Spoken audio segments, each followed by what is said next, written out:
Good evening. Everywhere I go on this island, it seems to me I find degeneracy. Watch a few movies, take a few notes. See, it's a lot scarier when there's no motive, Sid. We have a bargain. Watch a few movies, take a few notes. Do you feel the pain? Oh, it's the pain I can assure you will be exquisite. Watch a few movies, take a few notes. His entire work consists of violence, all the time, obsessed with the issue of violence. Mayhem, gouging out of eyes, autopsies on the stage. Come. It is time to keep your appointment. Good evening, everyone. Welcome to episode 187 of Double Feature Horror Show. We are covering Jennifer's Body, and we are somewhat late.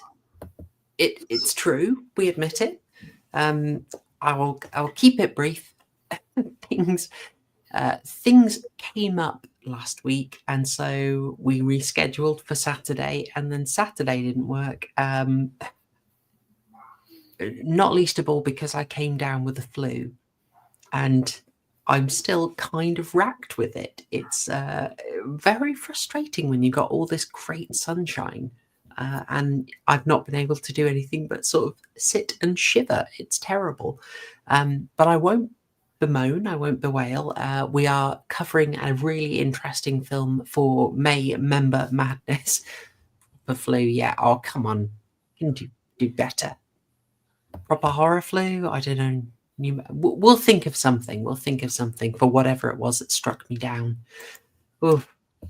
But yes, we're starting off Member Mandate May. I think that's what I'm going to call it. Basically, rewarding you folks.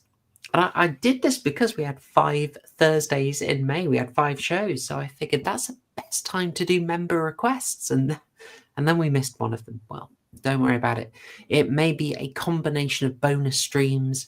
There's certainly a little bit of deferment, but we'll get it done. For instance, 2 of you wonderful channel members requested Lovecraft films. So that's easy. We're going to cover those in next month's Lovecraft Part 3. Long promised. So that's easy. And the rest of them will fit in. Now, requests are still coming in from members, so I will do my absolute best to cover it for you. If you are a channel member, get that request in. I will cover your stuff. Don't worry. Let's just say we worked out a deal with a particularly troublesome member with a particularly nefarious request. I've had mercy, because it's not just me that's affected, chat. It's you. I thought of you when I rearranged it, but I've got you. I'm not saying it's not excruciating, but I have argued for something far less damaging to your souls. If you fancy, Murgoot knows what it is, and also what it was. I'm being merciful, aren't I, Murgoot? Let's get you up here. More than merciful. Yeah. Okay. Yeah. I take it this was a Mr. GB special. Oh, look, I'm not going to name and shame anyone. But yes, it absolutely was, of course. Who else would request Battlefield Earth? But don't worry. We came to an agreement. I've got something next week that I'm sure people will find a film. By the way, if you want to get in on this, folks, and support me by joining as a member either here or on Subscribestar and get your member request covered, you've got the links in the description, so please do that. And you also have exclusives. One final thing on that, actually, you will have a couple of exclusives very soon. I am recording a new commentary for you all, an interesting one. We're going to be at a prompt from a good friend of the channel. We're going to do a commentary for Smile 2. Now, I haven't seen that yet. but I'm interested because I really like Smile. It got slated as a stupid movie. I think it's really good with really interesting things going on. But it might be a bit weird to just do a commentary for the sequel, so I'm going to make you a quick commentary for the first one as well, and sort of unload my sort of maybe unconventional reading of that film. So those will go out for members fairly soon. I'm glad people. Oh, thank you, John Gross. I'm glad you like the stream on the Uncanny. I love doing that one. That was great. That was great. More bonus streams when I'm not ridden with flu. I will also say we're going to try and be very efficient in this stream because my energy levels are still extremely low. I also want to say hi, Mima. Hi, the Alabaster. Good to see you. Mr. GB, good to see you as always.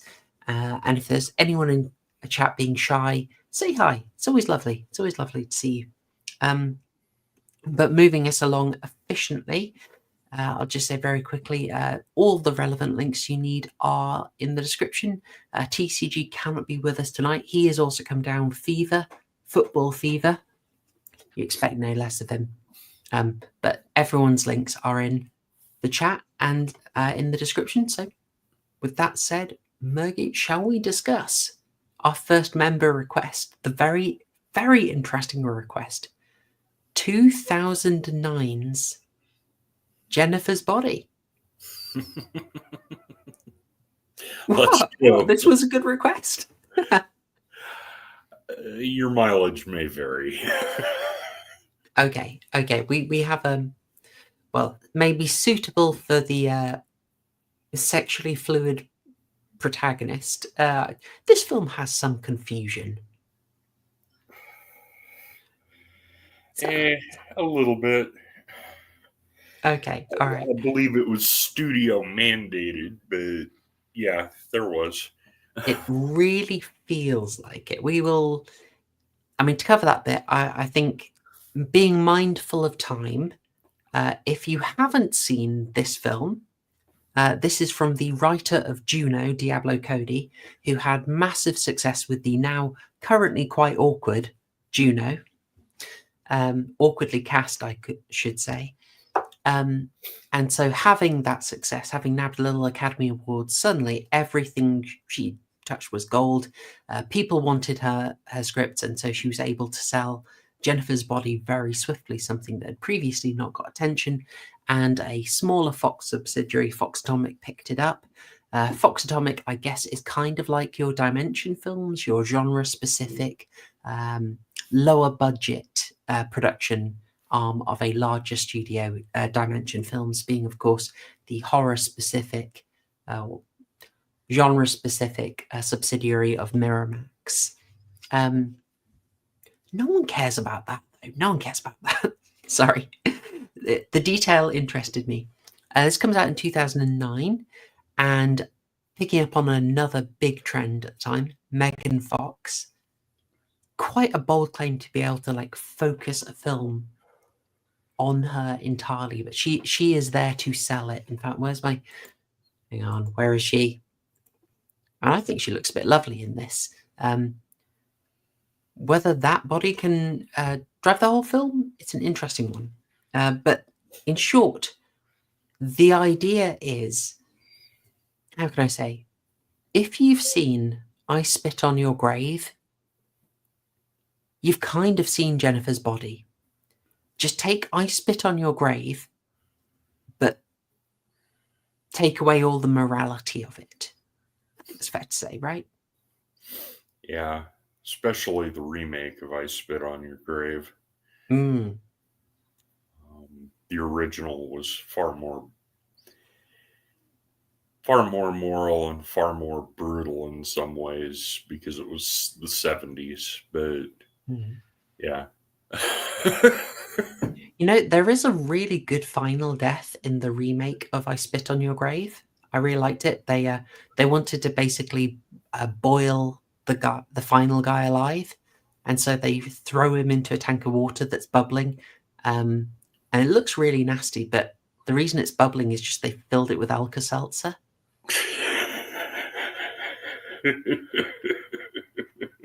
I kind of love that, but it looks really good. Okay, if you folks are a bit more balanced, a bit more normal than us, and you're like, what? I spit on your grave? Is that what the one they referenced in Scream? Or if you aren't remembering a single throwaway reference to it, where Rose McGowan joked about I spit on your garage, quickly filling you in. I spit in your grave was a somewhat notorious R-word. Let's call it a grape revenge film. So basically, that a violation of a woman is the source of the horror. A gang of lads basically do the bad thing, and then she isn't killed. She manages to escape, and she then returns and hunts them down. But she hunts them down by kind of seducing them. She sort of plays into it like, you know, I kind of got into it. Let's have a round two. And through that, she's able to seduce all of them and then murder them in quite inventive fashion, including a chap who had something like Down syndrome, who was basically cajoled into it by the other members of the group. It goes into fairly nasty territory. It's a very short film. And it was condemned, but it's not exactly like, you know, as exploitative, but it's not like you can actually enjoy the, let's say, gang violation scene. And so I would say it's on the right side of that, frankly. Yeah. When I first rented it in the 80s, the guy at the counters, it's kind of like Death Wish for women. What? Okay. Then I watched it and realized it's a revenge film, but it's totally different. Yeah. It fits into the subgenre. Daniel Hall's got there and referenced Last House on the Left. Great contemporary version. And John Goris has got in there mentioning The Hills Have Eyes, which is once again from Wes Craven going for similar territory there. He's also praising the remake, which I absolutely agree. I love the remake of Hills Have Eyes. I thought that was brilliant. Now, I had to reference this because we're going to talk about feminism a fair amount in this stream. It's a bit unavoidable. Sadly, my go-to book on feminism and horror, the excellent Carol Glover's Men, Women and Chainsaws, doesn't address Jennifer's body at all. So we're going to have to put on our feminist hats. Murgoot, you got your pussy hat on? No? No. Oh. I'm looking at it from the other side of the mirror. Fair play. We have to raise that because this film is posited as like one of the things that was said about it was this is a very feminist vision, and we'll look at this because, in short, our girl here, Jennifer, is basically, as teenage girls are, enamored of scummy musicians. She is taken and sacrificed by them for gain. Here we go.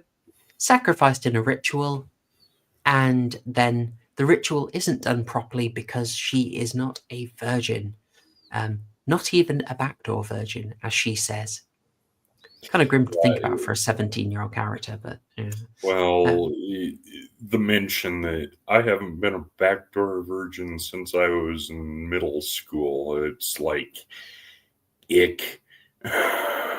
Yeah, it's you know how Fight Club had that line, the equivalents, I have not been effed like that since grade school, that they had Helena Bonham Carter say, like, that was 1999. That's a bit, oof.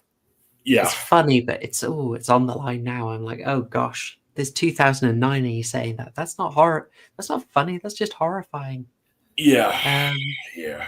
Anyway, because she's not a virgin, the ritual doesn't work. And the band have success, but she comes back as a demon, as a succubus. And remembering our comparison to I Spit on Your Grave, as a succubus, she doesn't go and hunt down this band. She kind of just goes and picks every random man she can get. Like, she targets with seduction and then murder guys who've done absolutely nothing wrong. And it's up to then her best friend, Needy, played by Amanda Seyfried, to basically sort it out. They have an inevitable confrontation. They have what may or may not be a studio mandated and entirely excessive lesbian scene. And we head to a interesting confrontation with some kind of fun fairy tale imagery thrown into it. It's all very knowing. It's very talk to the camera. It's very Whedon-esque dialogue and an attempt to make sure all tropes are adequately subverted. I just noticed the blonde bin is looking in the camera. They aren't allowed to do that. Look at her. Put her back in the extras cage. She's banned from the craft services table. Look at her. She's looking straight at us.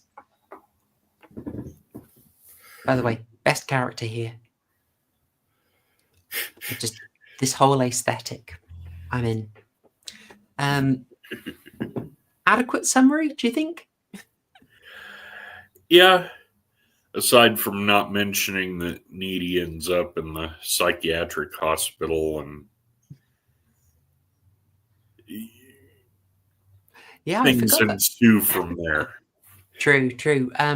We've got a we mentioned Fight Club once. We've got a double flash forward here. Not one. No. It's better than that. I think I'm not sure if this was in the theatrical because I watched the extended version, the unrated version, and it had this extended sequence starting off in the detention facility. It started that way in the theatrical version, but I know it was cut down by about a minute. Oh, okay. There we go. All right. I wasn't certain on that. Like, I could see them trimming it for time, to be honest. I remember we ended up there, but yeah.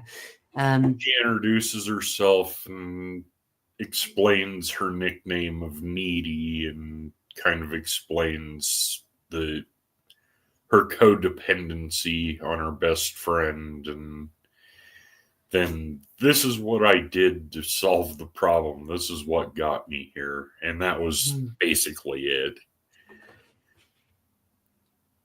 Something I noticed that was kind of odd in that sequence when she's explaining, she's kind of stripping off basically at the start, and you see some interesting scarring. And I thought, oh, right, she's going to pick that up over the course of the film. And she never does. Some of it she does. The injury on the shoulder, she gets it from Megan Fox's character. That one, but there's some quite long scarring. Like there's one on the back of the ribs as well, right? Possibly I missed it in the end fight, but I was looking out for that. The shoulder one obviously was a key point, but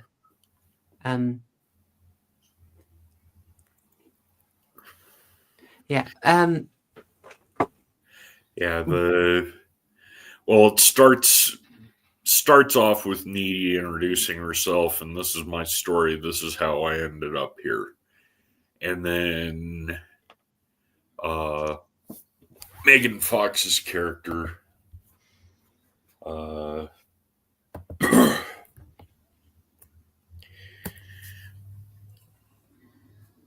drags her to see an up-and-coming band, and they're playing and the bar sets on fire and everything goes wrong. They escape through the bathroom. Don't forget that Chris Pratt turns up to drop a hard F racial slur, a hard F anti-gay slur straight away and then disappears. Yeah. Just nothing else in the movie. I don't know if he was even in. I think maybe he just turned up on set to say Fagola. I don't know. Yeah. That was fun. There's quite a lot of interesting casting in this. But I suppose we'll cover that And then after the escape, they're sitting there in shock, and the band comes out and offers them a ride. And Needy's like, "Well, we've got the Sebring. Let's get home." And Megan Fox, "No, I'm going with them. I was here to see the band, and this is my chance." Megan Fox's character is Jennifer. And that's when she gets dragged off into the forest, and one of the other people in the bar, it's I believe it's the Asian or the South Asian gentleman. Yeah, there's a Sikh lad, isn't there? And he gets sacrificed, and she gets sacrificed, but because she's not a virgin, she comes back as a demon. And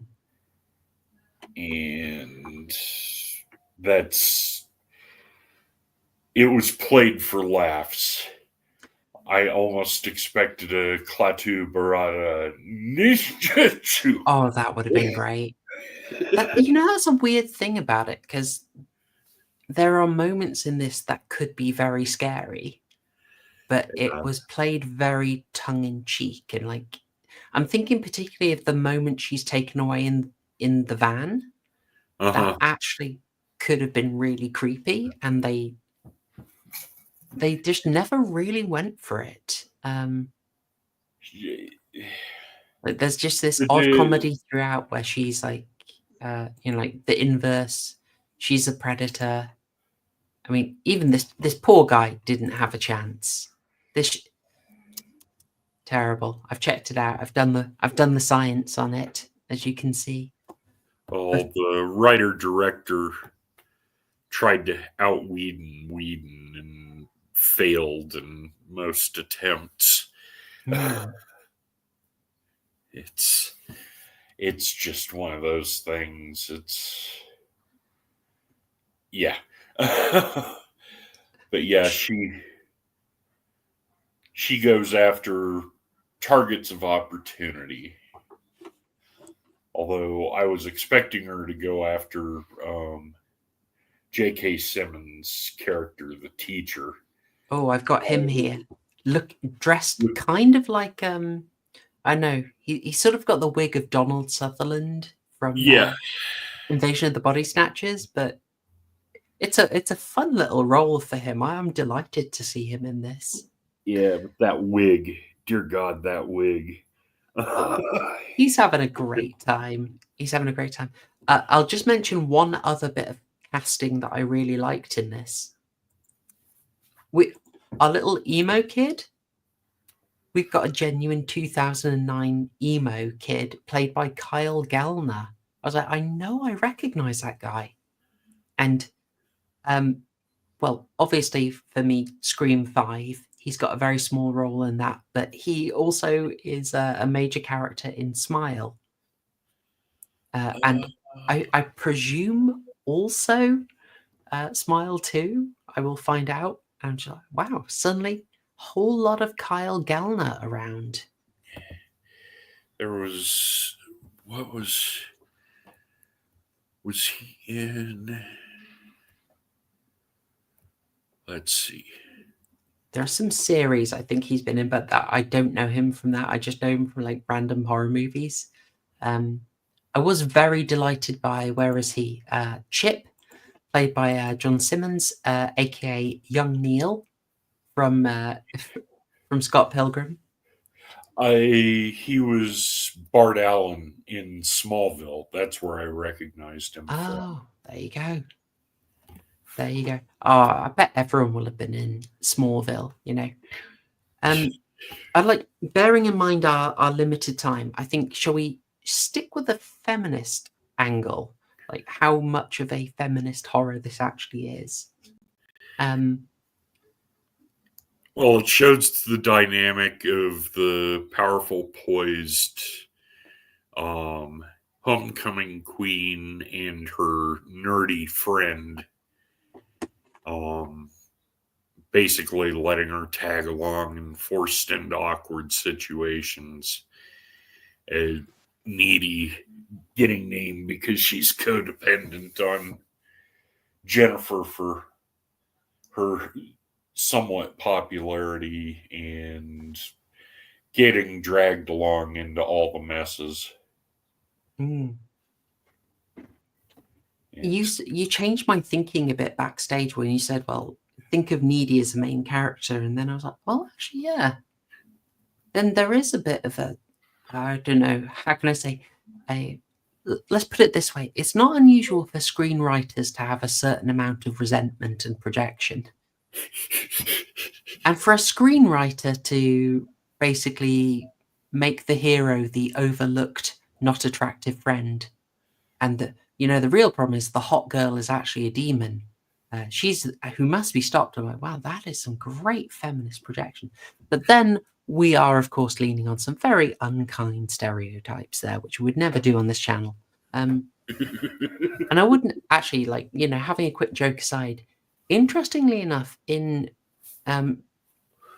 Diablo Cody is her just her writing name. Her real name is Brooke Busey, but she actually had quite an early career, basically leaning on sex, leaning on her body. She was a stripper, and she wrote about sex quite a lot early on before she hit big. So her actual experience is a lot closer to Jennifer. She's brunette like Jennifer for one. She actually gets a little cameo in the bar as the bartender. So I don't think she actually comes at it from this prudish perspective that is kind of fun to joke about. People have also made the point that, yes, I think John Goris got there first, that this is the thing where they've put the glasses on the woman. Now she's unattractive. Who got there first? I just wanted to credit. Oh, sorry, it was Daniel Hall got there first. Yes. I mean, that if that doesn't take you back to the early 2000s teen movies, what will? Slap glasses on her, then you can just take them off, take a ponytail out for the finale for the prom. Job done. yeah, Allison Hannigan as Willow and Buffy. I think that was one of the templates she used for it. And It's coming gotta into be. her own with her own supernatural powers is, yeah. I mean, we do have to mention Buffy when we talk about this, because I've got to say, when I'm not joking when I say this film has an identity problem. You read the background, you've got Karen Kusama. I'll just check that. I believe it's Karen Kusama. It is. Karen Kusama is the director, who has had quite a lot of work, to be fair. Maybe no mega hits, but she's had consistent work. Good on her. She's done some things I like. Diablo Cody is coming in. They both wanted to make this a feminist horror and do this as one for the girls, but I'm gonna have to say it feels quite shallow. They're making this, releasing this 6 years after the end of Buffy, right? Yeah. Buffy the Vampire Slayer was rocking until 2000. Actually, 2002, I think season 7 ended. Yeah. So this kind of demons that have to be fought in high school, snappy dialogue. I'm not hating on the film, but I'm going to say, I don't think you can. You're not going to break any ground there. You know what I mean? Yeah, it had all been done. I mean, Buffy and all the imitators that failed and are forgotten now. And this just felt like a rehash of the same stuff from the mid 90s through the mid 2000s. It just felt like a sly rehash of it.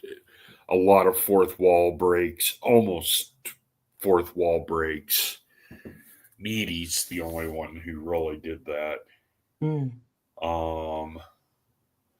sacrificial lamb boyfriend, the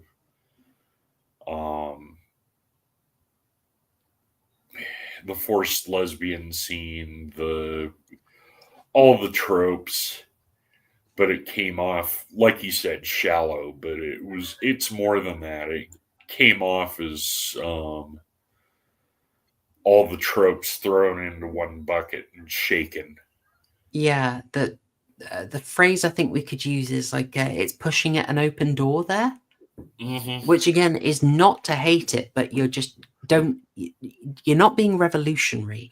Like there's stuff I really liked where they leaned heavily on the fairy tale aspect. So in this case, it's like the princess is coming to the rescue. This is when I was going to call him young Neil. His name is Chip. Needy's boyfriend.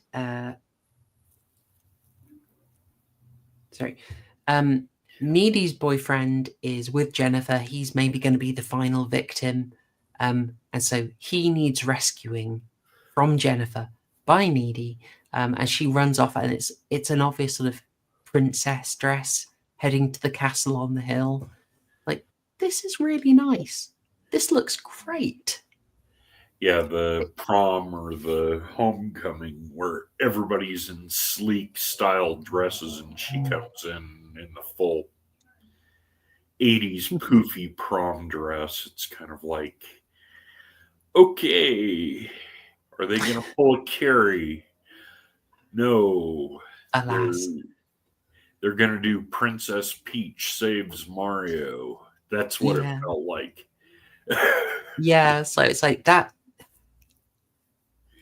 Like we've seen it. This is not the stuff to lean on. But there is other interesting stuff that's maybe a bit more subtle in this. But I think maybe if we bridge into the sort of lesbian aspect, because I feel that's where the film has that identity crisis. And what I mean by that is it's hard to push a feminist movie and say this is feminism when it contains is absolutely unnecessary titillation, right? Basically, like this scene of Needy, of Amanda Seyfried making out with Megan Fox is absolute churd fodder, right? I don't think you know, is this striking one for the sisters when you've got the most lipstick lesbian thing I've seen in ages, right? Well, they did get the vibe right with the manipulations, the passive aggressive comments, the codependence, all the tropes of your stereotypical bad lesbian relationship that they showed everywhere, like the L word, some of the other stuff. I mean, porn is unrealistic, but that's a whole nother set of tropes. But when they show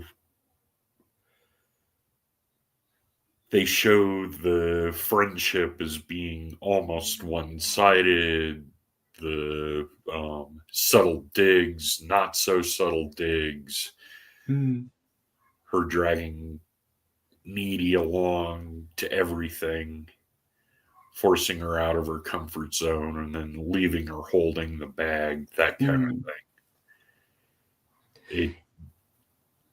Very, very toxic. Yeah.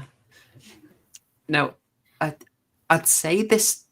I mean, I'm in agreement here. Like, I think this had quite a knowing. This is where I want to really quite praise the film. Okay, I think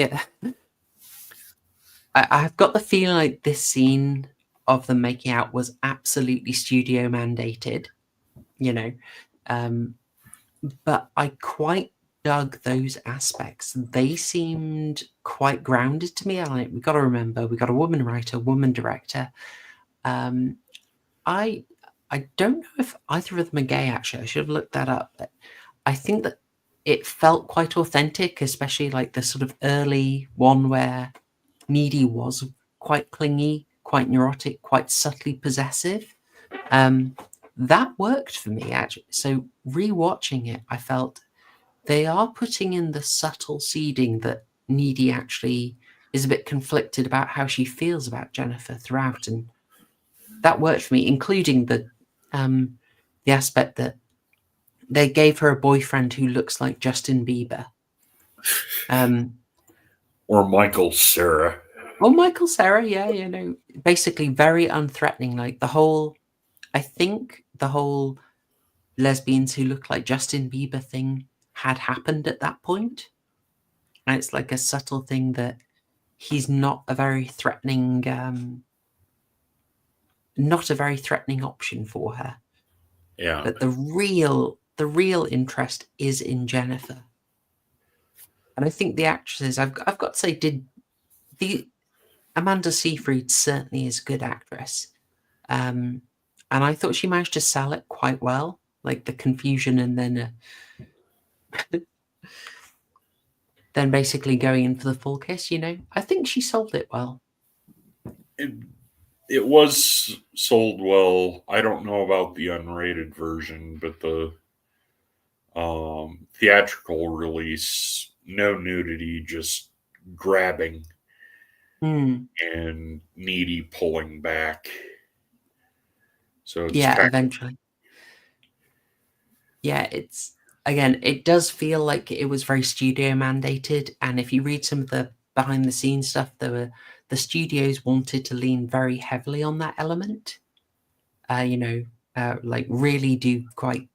One of the things that was mentioned is they wanted Megan Fox to hop on amateur prawn sites to promote the film, which are very questionable. But so I'm really torn because it feels to me like studios pushed that stuff onto the film. Certainly that scene on. Yeah. But it is quite grounded in the film. And I'm going to stand up for it, and I say I like the way their relationship is portrayed, especially. And there's some nice stuff in that from Needy's perspective, who the film is from. Yeah, it is gross and evil that Jennifer's getting the attention, Tricky Mental very much appreciating the studio's hard-won efforts. Tricky Mental saluting, going back over and over again, rewinding, just to make sure that he could, share Mr. GB's interest in the decoration. All right. There is one other thing that you kind of gave me a lead in for there, Murgoot, which is another early 2000s horror phenomenon that this film brought up for me that I thought we should mention. And that is the phenomenon of like the big unrated cut, This was a big promotional gimmick at the time. A lot of you will probably remember seeing this. Mass DVD ownership had been a thing for a while, for like a few years at least, okay? It was that era where you had sites like play.com making sure you could get the cheap versions of the DVDs, but they'd give you a regular, and then they'd also sell you the unrated, uncensored version. And it would usually have uncensored on like big red stamp. Tell me I'm not the only one who remembers this. Oh, I remember it vividly. Yeah. It's all sorts of films. It's everything from cut sex scenes to cut bloody deaths, action films, people exploding, that kind of thing, that had to be cut so they wouldn't get it not rated. Well, I think it was very effective, a very effective promotion to that sort of teenage audience. And it worked on me. Like, ultimately, like a lot of them, what they were trimming was, it wasn't that much more than came out, but the phrase like unrated, uncensored, was kind of implying like things were going to go, like you're suddenly going to get Caligula. Which indeed had an R-rated version and an X-rated version. Yeah, like I'm sorry to correct the audience. If you eagerly went for the unrated cut of Jennifer's body, she at no point, does the Eiffel Tower. You don't see Megan Fox bringing out the Cleveland steamer for anyone. It's a basic R-rated film, but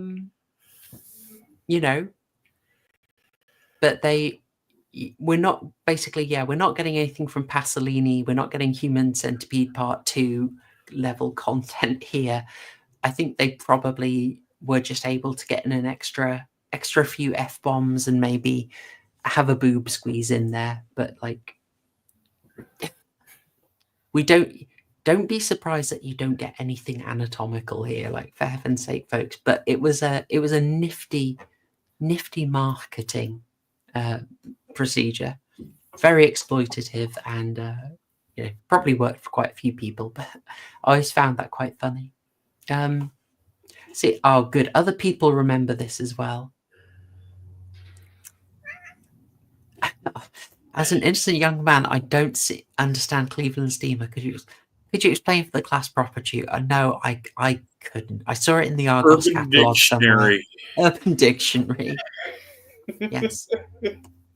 Bouncing around in my head. What do I reference?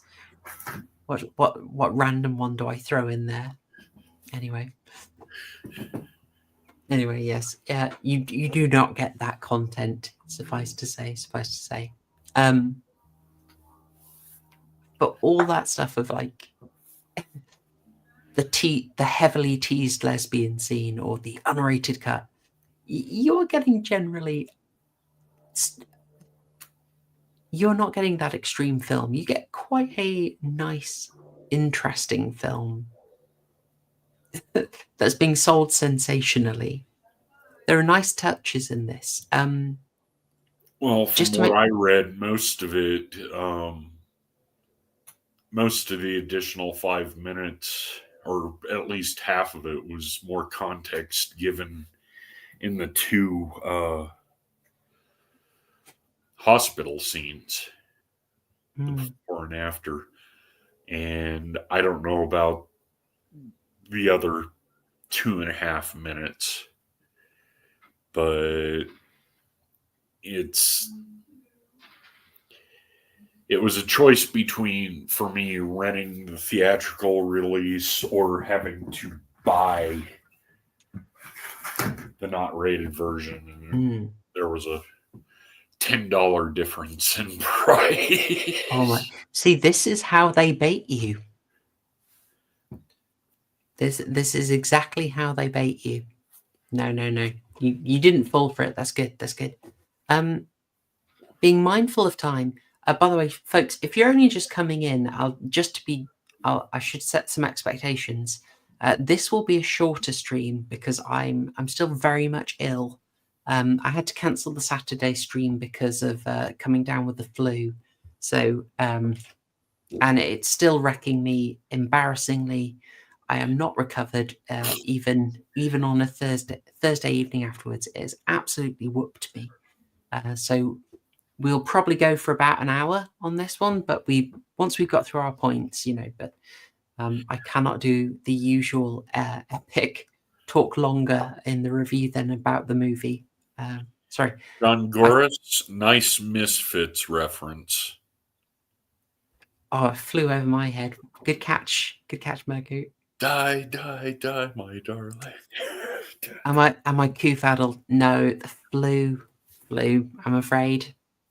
Absolutely snuck up on me and bowled me over, Mr. GB. Very unfortunate. So there's something I noticed in here that I think we can probably. I think maybe not everyone is going to focus on. So I think this is where we could do something a bit unusual, a bit weird. Is a theme I noticed running throughout this and told you about, and you confirmed I wasn't crazy on this. And that is the 9/11 theme running through the movie. Well, it was only 8 years later, and the War on Terror was going full throttle, and Fallujah 2 was going on, and everybody was still hyper aware of 9/11. And the thing that made it interesting was the references, and then the bar burning down. You see, for one scene, you see people crying. It's mentioned in the library scene, and then nowhere else in the movie. Everybody just moves on from it. Yeah, I mean, we should. Yeah, you're right to set that context. Like as it, over here in England, it's sort of obviously not as impactful, but yeah, it's just it was interesting to see this movie kind of commenting on that while that was still quite a hot issue. But yeah, to spell it out, like, just to make sure you get it, Jennifer brings over these 9/11 cocktails, right? And she's basically, you got to down them quickly. Which I'm like, wow, okay, that was quite funny. Cool. But it's not just that. Like, very shortly after, this whole bar burns down. You get this look afterwards, this shot of people like on the scene afterwards in the aftermath repairing. And I just thought, interesting, right? This looks very Ground Zero, right? Yep. Yeah. Waifu is being absolutely subversive in the chat. Should I ban waifu? I don't know. Terrible. Yeah, so we got some strong Ground Zero imagery. You've got there was one bit of imagery that didn't go where I think it would, so I'll come back to that. But you've got the idea of like this fundraising song that comes back and connected to the event that drives everyone mad. Like people trying to make a career off that song. I remember in the South Park episode Ladder to Heaven, they made a big deal of people like trying to do that. So it's like, yeah, that has to be linked to it as well. Like that's got to be a 9/11 commentary as well. That the band Low Shoulder have this song Through the Trees that keeps playing, meant to commemorate the event and drives everyone crazy. Yeah, it's one of those. In the beginning, when she's put into the isolation cell and the speaker starts playing the song, it's like, okay, what's driving her crazy about this song? And then you get to the bar scene and it's like, oh, okay, everything's going wrong and this song is tied to it. And she hears the Muzak version. She hears the remixes. Every time she turns on the radio, it's playing. And they did an amazing job. That song sounds so authentic. It was fantastically done. But yeah, I was quite interested in the fact that there was this vein of like 9/11 commentary, like almost people got a bit sick of it. It got a bit overdone, but then I think it was also pushed on. It was kind of pushed on Jennifer to be the one who is most annoyed by it. There's a thing like I should complete this thought actually. There's a thing where they had that random brown student Amir, who's a Sikh, who disappears in the wreckage, and I kind of like I wondered, is that a sort of a sly false flag joke that they're doing? But then he turns up afterwards and they don't do anything with it. So yeah, it's just a bit random that he was there. Yeah, so I don't know. They didn't take it hugely far, but I think the commentary basically extended to how there's a sort of commercialization of the tragedy. And it didn't go much further than that, but I just thought it was interesting to note that one turning up in the film.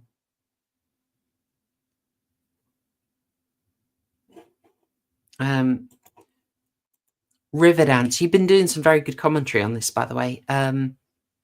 Yeah, the tension is very interesting. The idea that it's been talked about before, but there's kind of it's a bit of a template relationship that happens a lot in real life, where there is someone with a popularity and someone who really depends on them, but the popular person also kind of likes having someone who needs them so much, like a kind of nominated person, and who's also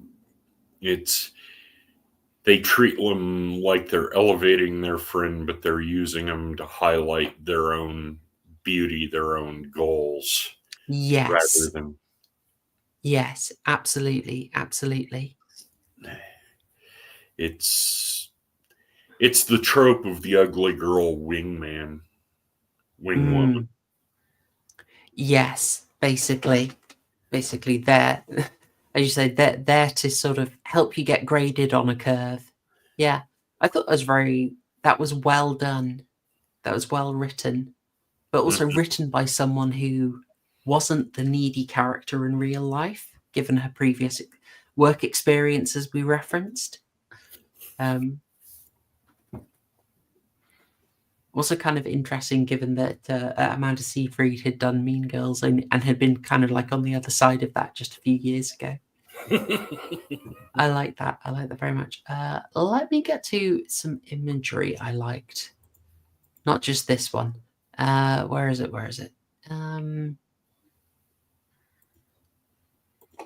There we go. Testing out her new powers. Yes. In a very Freudian way. Completely. There's another interesting line running through this film about how, well, basically this young girl is sacrificed for the good of the entertainment so someone can get ahead in the entertainment industry. And I'm like, oof, where'd they get that crazy idea from?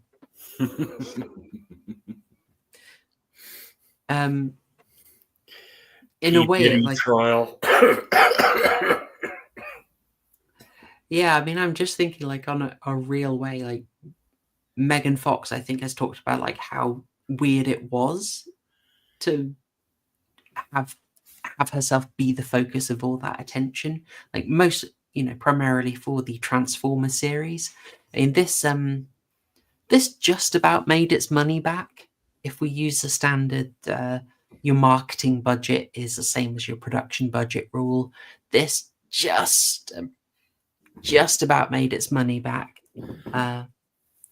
which is unfortunate. It's really unfortunate. Like this film deserved better, I think. Just underappreciated. Didn't exactly give people what they mentioned. What they wanted. Patrick Batman, thank you very much for sending £2. Very much appreciated. 9/11 is mentioned. Laughs in Norm MacDonald. God bless you, Norm.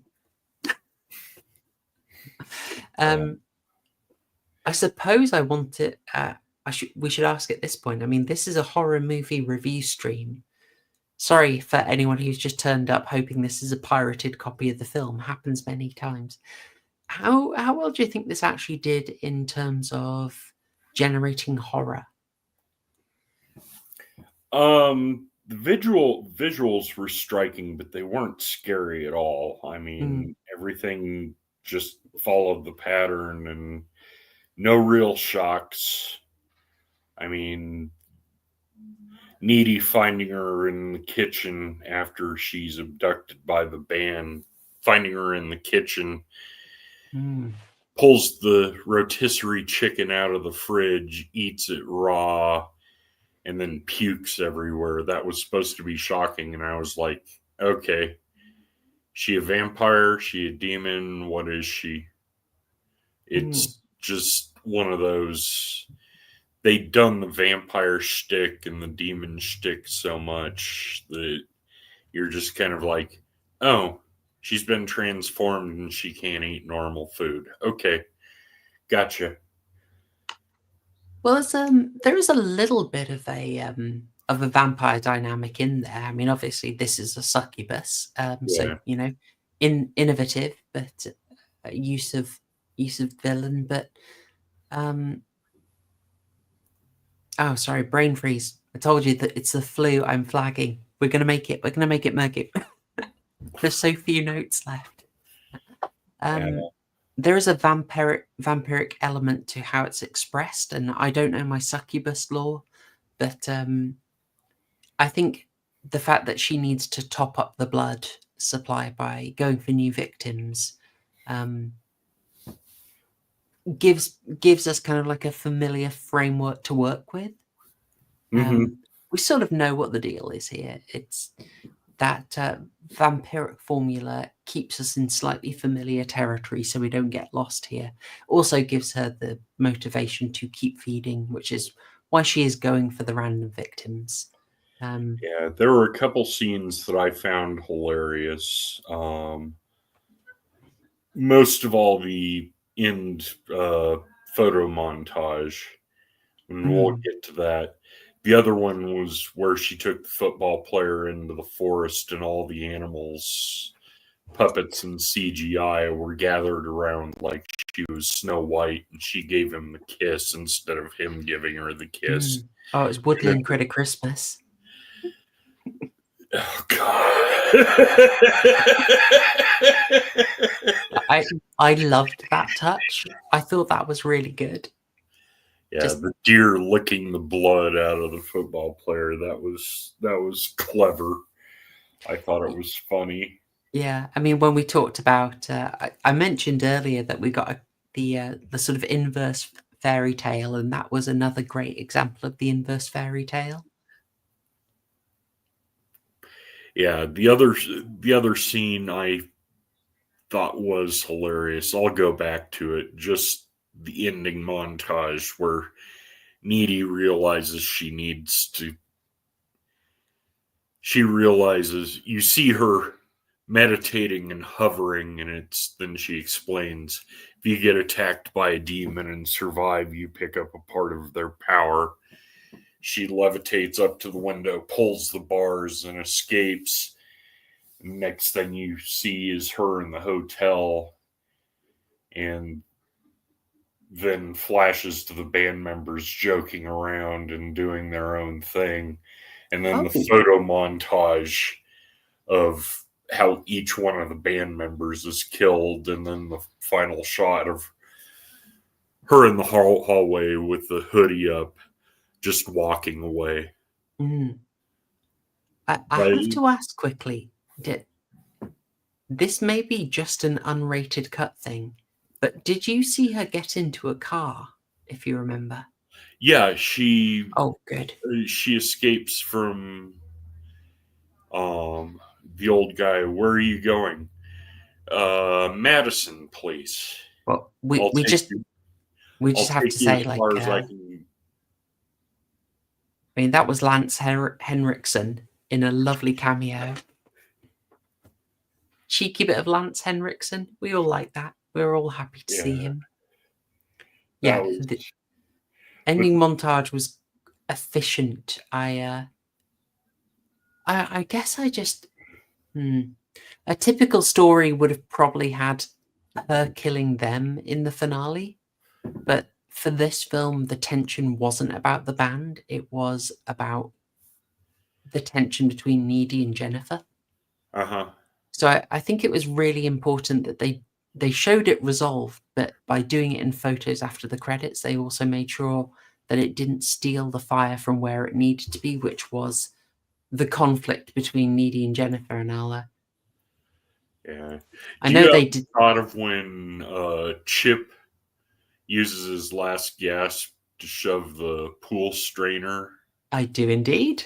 Here we go. This is nice. This is nice.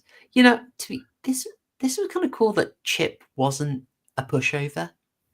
Yeah. If someone tells you loudly, "I've made the most feminist horror movie," you'd just think, "Oh, Chip's gonna have a bad time." It's like, no, he's a pretty cool guy. He's not Yeah, he's really. very supportive of Needy, Mm, helping her out, trying to dissuade her from getting into trouble. yeah, has some loyalty towards her. Yeah. Actively fights. Has his own mistakes. Of course he does. He's a teenage boy. Is kind of unbearably goofy in their sex scene, which is great fun. That is a fantastic scene. Everyone is having a wonderfully awkward fun time. Yeah. With Needy having the psychic vision of what Jennifer is up to right at the point of orgasm, which was hilarious, I have to say. Yeah, this was that was a good laugh. I mean, I laughed a fair few times in this film. I found that there are many funny bits in it. It's a good vibe throughout it. Often in understated things like just the actors' reactions to hearing the darn song over and over again. Yeah. Needy putting her hands over her ears, Jennifer rolling her eyes and shaking her head, that kind of thing. Yeah. Yeah. That stuff was really good fun. The rest of the dialogue, I think we did have. It feels like maybe the studio got in there. I don't know if you had this impression, but like the studio said, we want more Juno dialogue. Make it more Juno. No, even more. Now marinate it in Whedon. And so you. Yeah, there And then was definitely that feeling, and it fell flat a lot of the time. Yeah, it's sort of. It worked for Juno, and I just feel Diablo Cody was probably told, like, that's what people want more of. And I don't think she would have done it herself because the rest of her writing in the numerous other projects is not like that. She tries to keep it appropriate. And here, I think it was probably like the lesbian scene, it was studio mandated. So, they do their best with it, but it's. I don't know, was there a particular line that stood out to you? Not really, because after a while it all kind of bled together and it was just flat. A lot of the digs, a lot of the quips were just kind of like, come on, move along, move the plot along. Yeah. I've seen this everywhere. From somebody mentioned Heathers, and I'd mentioned it in the green room a while back. They were trying to recapture the emo and screamo kids tried to capture the flippancy and sarcasm of Gen X, and Whedon was about the only one who really, really captured it for a while. And unfortunately, they tried to push it in this, and a lot of it didn't work. It didn't come off as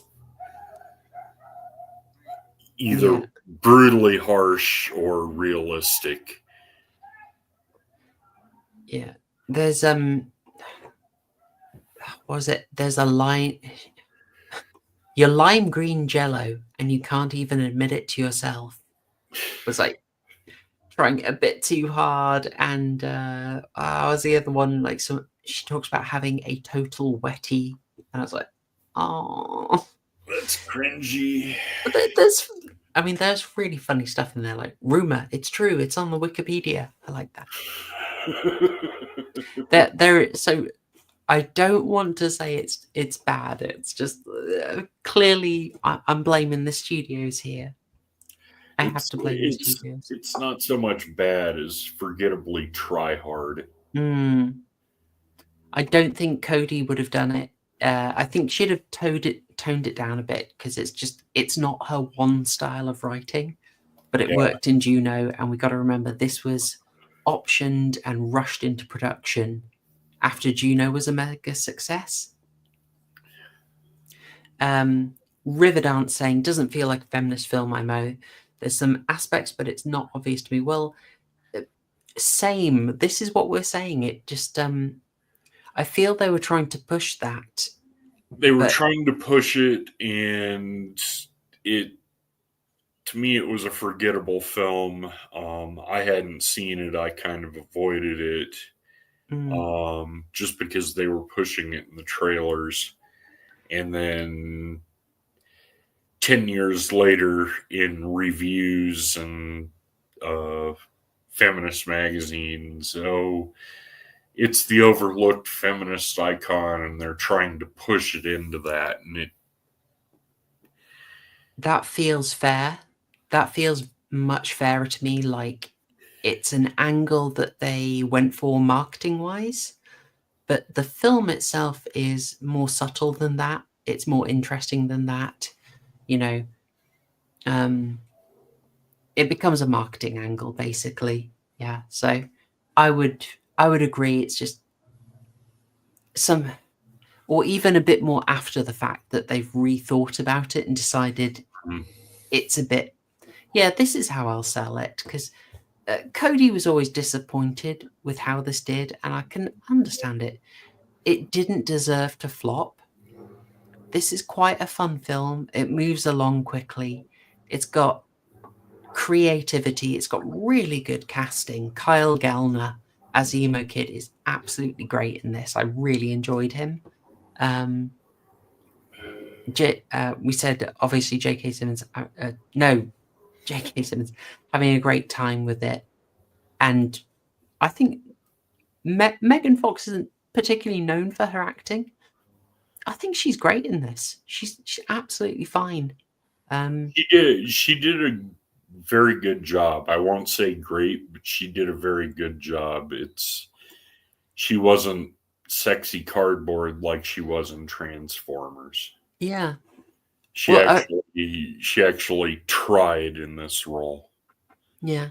Kind of like Anne Hathaway for Les Miserables. She said she went quite underweight for the role, and I think you can really see it. And she gets this quite cool scene where she's putting the makeup on, and it's this, I guess, more real look at her than you would normally see, where she lets you see how, like, I guess she lets herself be kind of ugly in this scene, slapping the stuff on, and you see her covering up. I thought she's selling this well.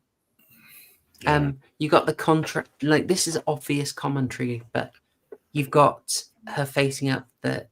There's the polished ideal image of her to the right, and then she's looking at the reality, and she's just like having to slap this obviously very thick makeup on. It's quite a nice touch, and I just thought, for a teenage audience, you can relate to that.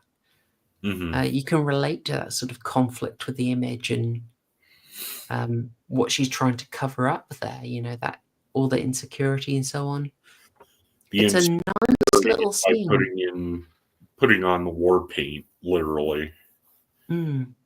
It was a nice touch. Yeah, Megan Fox, like, how can I say? She's it's not going to be an Academy Award, but for what she's asked to do here, I think she does it very well. So yeah, kudos to her. But it's Amanda Seyfried very much stealing the show in it. Yeah.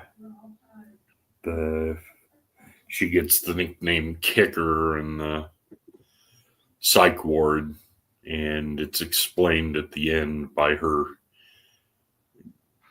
kicking the heavy set guards away with no problem and then pulling the bars off the window. Oh, okay. That might be, hang on. That might be different in your version. In my version, there's a fun joke at the start. When she's in, it just says, it shows the notes that she's a kicker. And there's yeah, there's a sort of large. I don't know what she was. She a warden or something? Anyway, she's She just was, coming on a yeah, regular conversation and then just immediately gets kicked in the face. yeah, I thought it was hilarious. It was just yeah. very well timed. They call me Kicker. Yeah, Mm, that the notes are shown in the beginning, and then okay. at the end, you really understand why. Mm, yeah. Nicely done.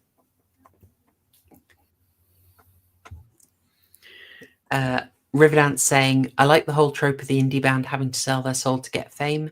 So many of these talented indie bands out and become commercialized. So like Killers, etc. Yeah. Yeah. Absolutely. I mean, in this case, it's they have to do another victim, but yeah, I think that's a very insider commentary thing. Mm-hmm. About what you have to do to get fame. You can't really put yourself out. There always has to be a bit of a sacrifice of the soul of the innocent there in order to get ahead.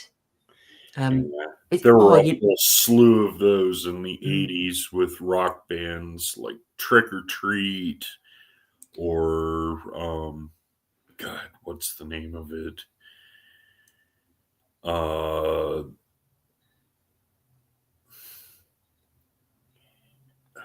Brain fart. The metal band who kills people and fuels their rise. Even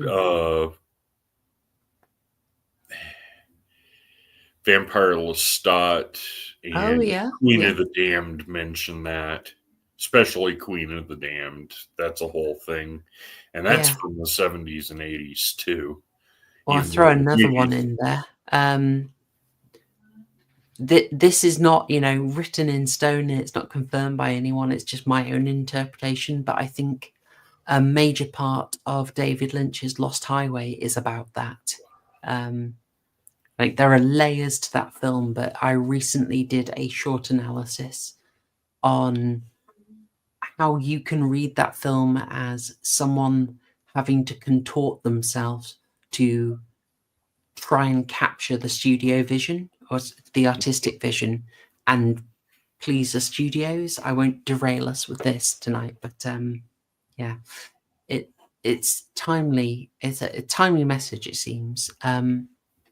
But also something this movie did really, really well was show the difference between the struggling band working the rough circuit and the Mhm, band once they'd got a bit of studio money behind them. Like mhm, it's a total transformation of them. It yeah. was really nicely done.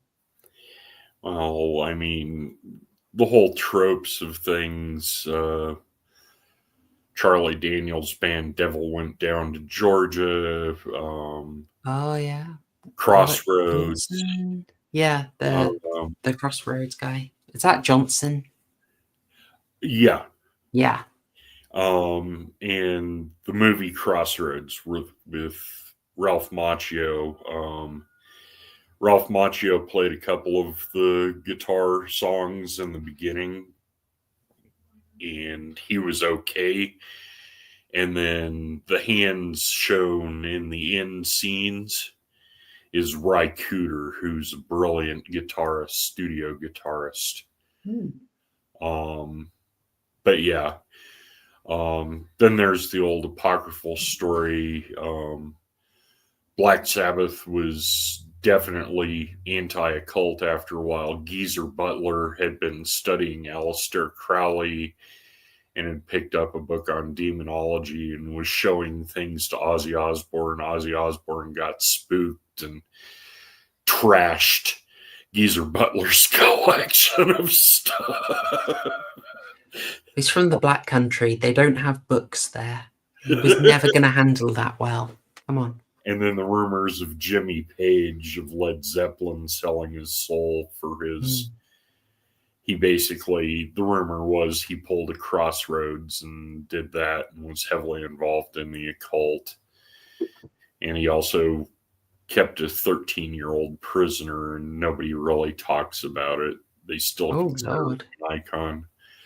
It's yeah, Jimmy Page was really shady. Yeah. Ooh-wee. Oh Uh, gosh, Patrick Batman has said Jimmy Page apparently brought Aleister Crowley's house. yes, That's he not did. a good sign. Not a good sign. Yeah, he bought the villa in where was it? It wasn't the Cotswolds. It was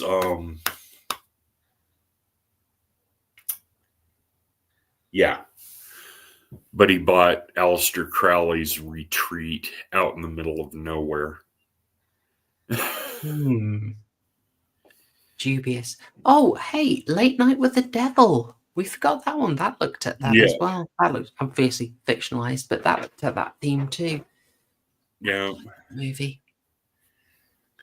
Well, Murgoot, we're sort of running over our hour, and I'm afraid, as I forewarned people, the flu is absolutely doing a number on me at the moment.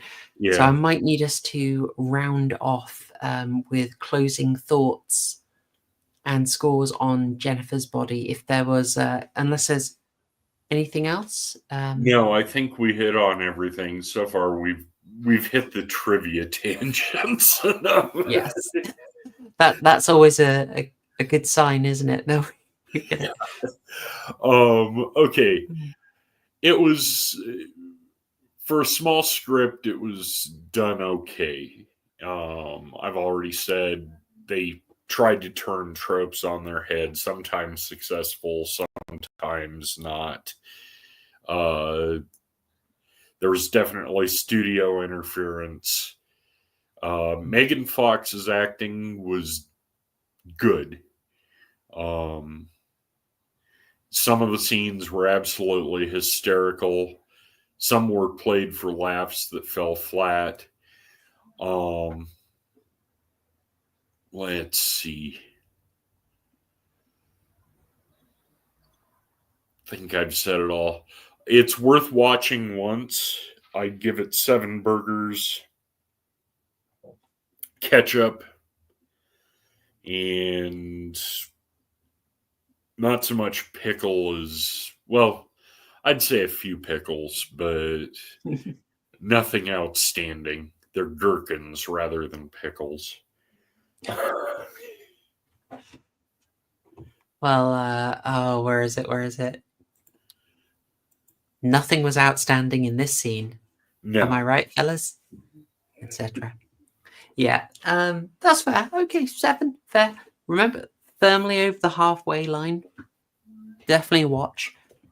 This would be cozy if you paired it with something like Idle Hands, or if you really fancied Cherry Falls. That's also early 2000s. I had a good time with that movie, I'm telling you. Yeah, It Idle would, Hands was hilarious. yeah, very good pairing with either of those. Okay, so for me,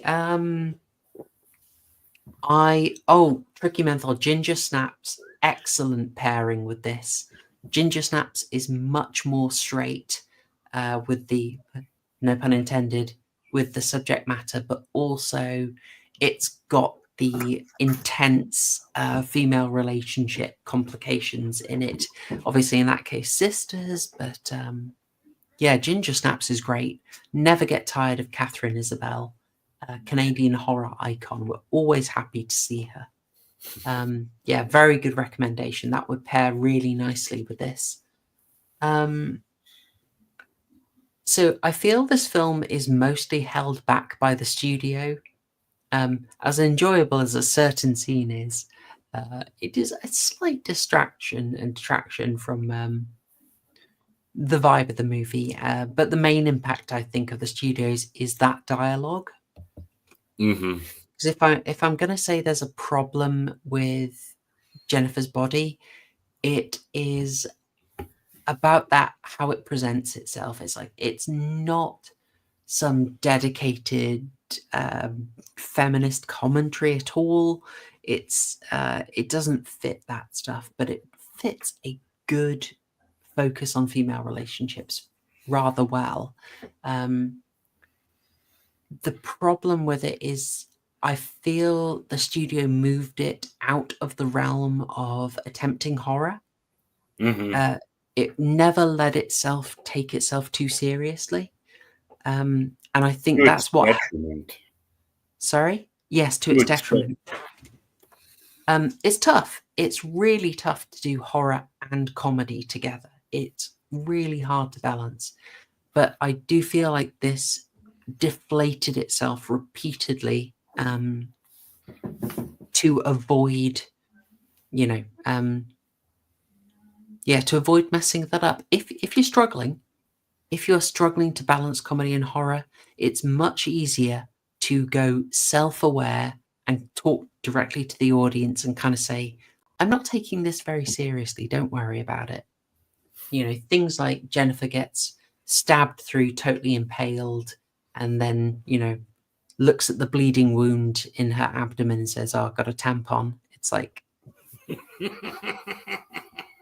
I mean, it's kind of funny, but I don't know, man. Like, there were great scenes where you could have tried to get scares in. I already particularly mentioned the sacrifice scene. Her getting into a van, I thought was potentially really scary. So moments were missed, and I think that was probably the studio nudging it to be more irreverent and comedic. And it sort of robs the film a bit because it's not shy on the gore all that much. So how can I say? I found the 9/11 angle interesting. I thought the reversed fairy tale imagery was pretty cool, to be honest, and fairly understated. So I want to bump it up for that. But I think everyone's in about the right area. About 7. I will say I really enjoyed the nostalgia on this. So I feel like I'd bump it up a bit of that, but I had a good time watching this. I think it could have gone deeper, but this has got some nice laughs. It's got some good performance. It's got really good pacing, great cast. But that tonal confusion, for me, it keeps it to the 7. So worth looking out. Pair it with something else from that era and make it a nice double bill. Dr. Prepper, at times it felt like it was trying too hard to imitate Buffy. Yes, Buffy had got there first and done better. You cannot break new ground on that. So trying to promote the film as if it did was a mistake. This film shouldn't try and say it was doing that. It should just be its own thing. And then it would have been hopefully a bit more appreciated. It's riding a tricky vibe. I'm seeing basically everyone is around 7 or 8. Around 7 or 8, yeah. We got 7s. I've got a 6 here. Fair enough, Alabaster. Fair enough. Many 8s, 8 tissues. Oh dear. An 8 out of 12 from Riverdance. Riverdance has been appreciating this, I noticed. Patrick Batman also liking it. 8 fur burgers. Terrible. Yeah, not bad. Fairly interesting. Give it a watch. Nicely done. Looks good. It's a good looking movie.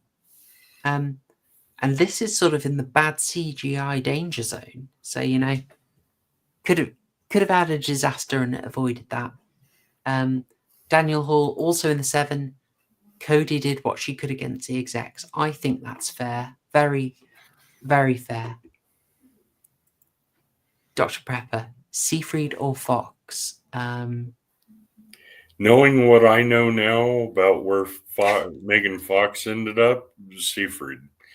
Gotta be safe. Gotta play it safe.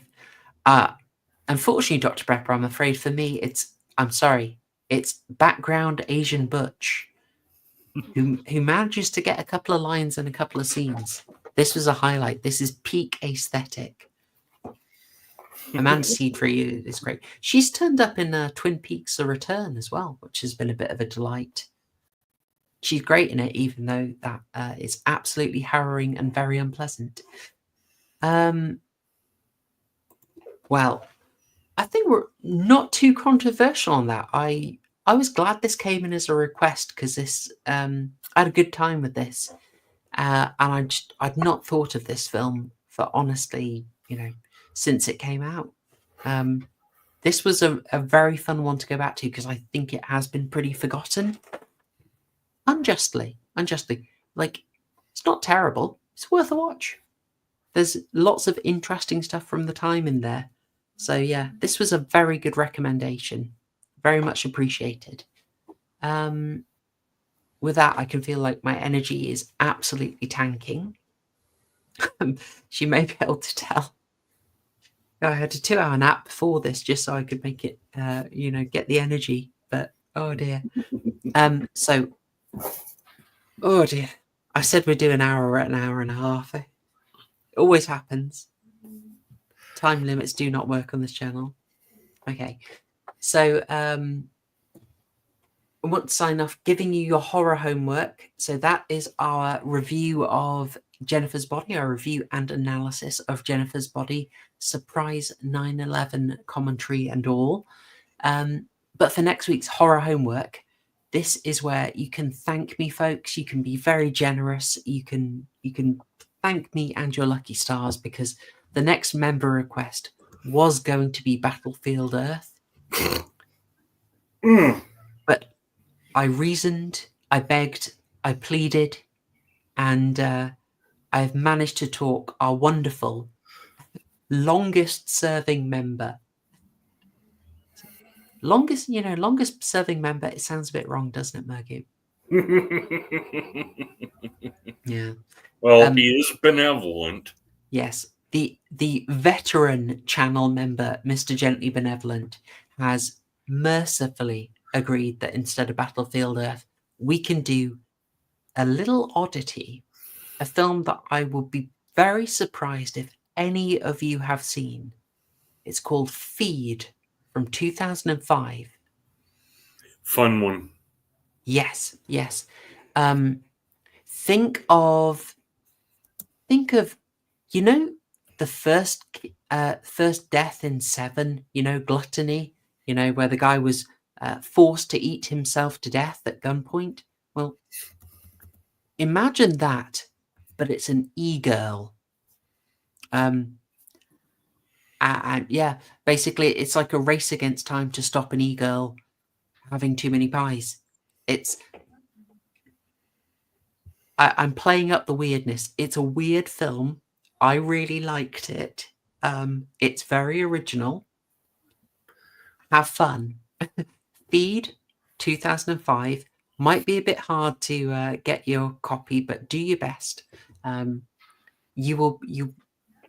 think you'll find it refreshing and unusual and memorable. And I will leave it there, Mr. Gently